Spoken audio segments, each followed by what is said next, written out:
Good morning, Nicky. How are you today? I'm very well, Joe. Lovely to see you again. Thank you. I'm looking a bit more presentable now with the post-lockdown haircut. I know, very slick, very smart today indeed. Thank you. So, Nicky, you recently published a blog. In fact, we both wrote something about how easy is it to do business, and it's caused quite a stir. I notice you've been had a lot of traction on LinkedIn. I've seen that the Sussex Chamber of Commerce have published your article. Why do you think have you touched a nerve, or why has it become such a hot topic?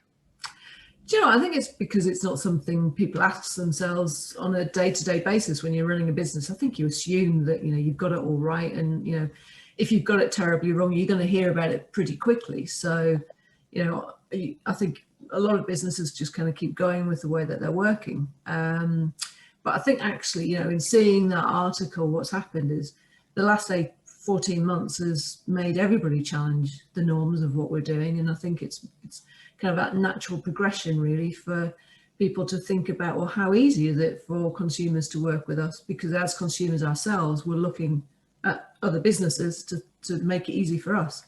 So I think, when we reflect on how we do business as our own companies, it's really struck that nerve there and made people think about it. My pet theory is that all too often when departments within an organization work within silos. And so, for example, the marketing director will focus entirely on clicks or calls offered or web traffics or sessions, but don't make the bridge across to, well, did that finally transact? Whereas the sales director or the commercial director is thinking about the conversion rate of the phone calls or the quotes converted. And the two often don't get joined together as they should do, I think. Can you think of any examples of people who are doing it really well, or those that perhaps could be doing it better? Yeah, I mean, from a personal experience, it's funny. I was in Waitrose the other day doing the shopping, as you do, and Of course. Over at the meat counter, there was an American lady there, and she was trying to choose between having pork chops or lamb chops for their Sunday dinner. And the butcher actually said, "Well, here you go. Take this on us," and put a sticker on the lamb chops and gave it to her and, said, "Have a go. And if you like it, come back and buy some more." Wow. And then randomly the same day in the shops was at the checkout and the red pepper wasn't scanning. So instead of the cashier going and trying to find the code and get a supervisor to change it or whatever, she just put 10p in it and passed it over to me. And I think that's a really nice way of empowering, and it's something I picked up on in the article actually, empowering staff to go the extra mile and delight customers. And I think that's something that a lot of brands should think about in doing. Another example, I'm busy working with a client to build their Soho CRM system, and they make it really easy. When you sign up, it's a very simple process. You get a lot of online tutorials, you get video tutorials, but they also give you a 30-day account manager who you can contact and call at any time to help walk you through and set up the system. And I think that, again, is a really good way of working both online and offline customer support into that kind of onboarding experience. So I think, there's definitely ways of doing it. Don't know if you've booked any flights recently. I was looking at EasyJet, and, a business that's got fantastic, easy apps and easy online presence, but they've gone and changed the baggage process again. So that whole piece around choosing your seat, the way you want to get on that plane and what baggage you want to take is now really complicated, I think, particularly for people that don't fly frequently, when we know that at the end of the day, it's a free-for-all at the gate. And it's, they've obviously done it because they need to do it for their internal processes. But I think that's where, like you're saying, it's not joined up. And I think it becomes challenging. Yeah, and I think that's the theme that I've seen in many different organisations. The mistake companies make is they start to project their internal structure to the customer and expect them to navigate it. And I suppose it's not just customers as well. I'm working at the moment with a large membership organisation that has a large volunteering strategy. And historically, the way that you could become a volunteer for the organisation was incredibly convoluted. You had to give years of service. You had to understand the jargon. I was trying to help them, and I had to be honest, I cannot understand this volunteer recruitment page. I don't know what to do. And there was a brilliant marketing manager working on the case, and she said, "You're right, we just need to make it so easy that the customer or the potential volunteer doesn't even need to think about it. It's just obvious what you need to do, and you can get involved in a way that suits you." And I think the principles are the same whether you're recruiting for volunteers or recruiting for staff, which is just a competitive market as trying to catch the new customers.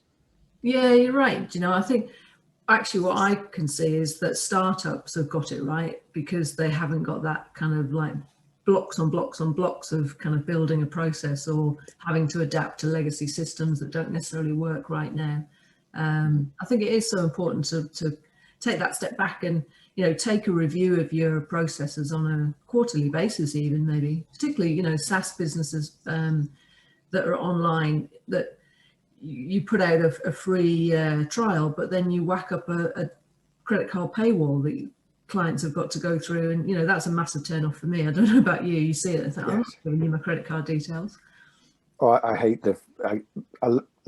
I get frustrated by the emails that offer great content. I click through to it and then I have to register, and it says it's free content, but I have to put my credit card in. And I think, not only have you tempted me with some content I couldn't access, you've wasted 2 minutes of my time, and I still haven't got what I wanted. So my empathy towards you is actually negative rather than the positive that it should have been. Yeah, I don't know if you've noticed a few companies now have got like a hybrid mobile and web customer journey. So I was using Photobox this week and downloaded the app because it sounds all great, but then you get into it and they take you back to a desktop version on your phone to try and create a photo book. And I think that's something else. That whole customer journey's got to be nice and slick all the way through, and all the way through your different mediums that you're using too. Yeah, and completely platform agnostic. You should work on the mobile. Yeah, most of the customers I'm working with now see probably 3/4 of their traffic on mobiles, and yet we make the mistake of having meetings, sitting in an office, looking at desktops, planning content that way around. Whose responsibility is it then to get this right, Nicky? When you customers come and ask you to help, what sort of things do you recommend? I think the first thing to do is that mystery shop yourself. Try and do business with yourself and see how easy it is to go through your process. And not necessarily do it yourself. Maybe see if you can get somebody independent to come along and do that for you, because then there's no preconceived ideas around, oh well, I did that, so I don't want to say it's rubbish. So I found that. I don't know if you're the same, if you've done that with clients. Definitely, and I also think internally there's people at both ends of the spectrum that are the most powerful. If the chief exec can't get through the switchboard to speak to an operator, and I know I used to in one of my previous lives upset my sales team because I would only ever phone up through the switchboard, but I meant I got the customer experience. But also, so the chief exec can make things happen and can knock heads together and change processes. But to your point about an independent or fresh pair of eyes, just this week I was working with an organisation that had a new member of staff, and she was working through and she just said, "Why is that set up like that? I don't understand it."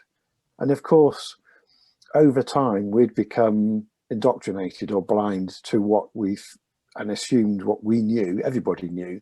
But a fresh pair of eyes just said, this doesn't make sense. And I think it's really important for senior leaders to have that openness and to empower the new recruits or the frontline staff to say, this doesn't make sense. Why are we doing it like this? Because after a couple of years, you start to get into groupthink and you don't spot what is bleedingly obvious. Yeah, no, absolutely. I think the other thing is ask your customers. I think there's they're the ones that are there, and their varied needs and requirements from you as a business. So there's nothing better than actually going out and getting a small group of customers, as a focus group, to come in and kind of walk you through what they think about you as a company.